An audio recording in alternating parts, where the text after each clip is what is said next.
Les exportations françaises de cosmétiques vers la Chine ont augmenté de 20% en 2020 et ont très peu souffert de la crise, contrairement aux autres marchés.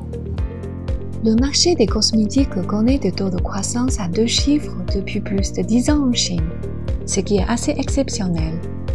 La Chine est aussi le premier marché de e-commerce au monde. Elle représente plus que ceux combinés des États-Unis, du Royaume-Uni, de la France, de l'Allemagne et du Japon, soit 42% de e-commerce mondial. Pour finir, il y a une diminution des achats à l'étranger au bénéfice d'une consommation intérieure. Le marché des cosmétiques en Chine profite pleinement de cette dynamique.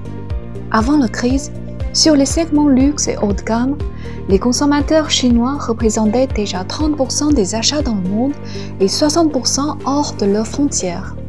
Ces chiffres ont été complètement bouleversés avec la fermeture des frontières et la consommation locale des produits de luxe ont connu une croissance de 48% en Chine.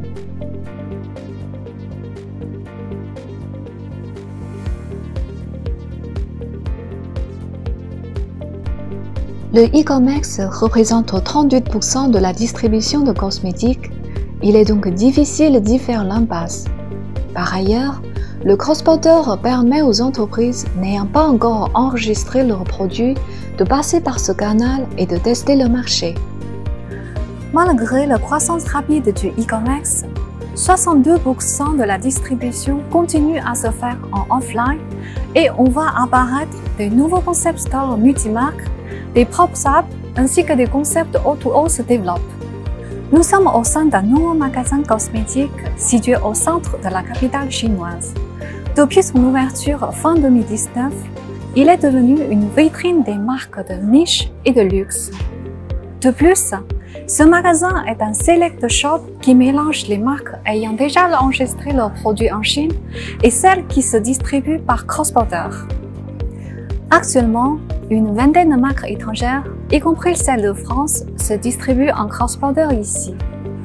Pour acheter les produits, les consommateurs passent leurs commandes sur place via un système en ligne, puis reçoivent les produits commandés par livraison express.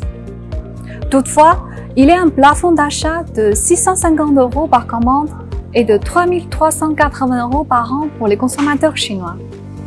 Il est important d'essayer de construire un réseau omnicanal, l'idéal étant de trouver un partenaire distributeur qui vous accompagnera dans vos démarches.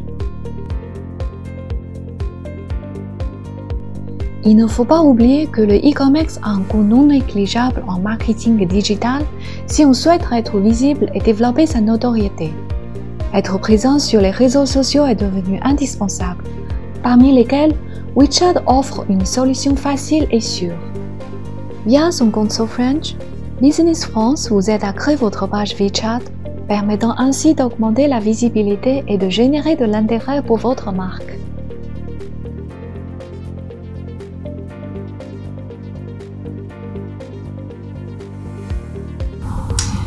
Depuis mai 2021, plusieurs changements sont rentrés en vigueur en termes de réglementation en Chine.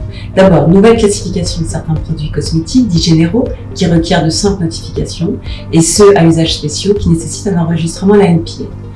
Deuxièmement, nécessité de désigner un représentant légalement responsable en Chine pour les entreprises étrangères.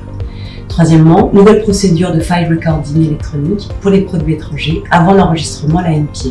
Et enfin, ce qui est une excellente nouvelle pour beaucoup de marques organiques et de clean beauty, la fin de l'obligation des tests sur animaux.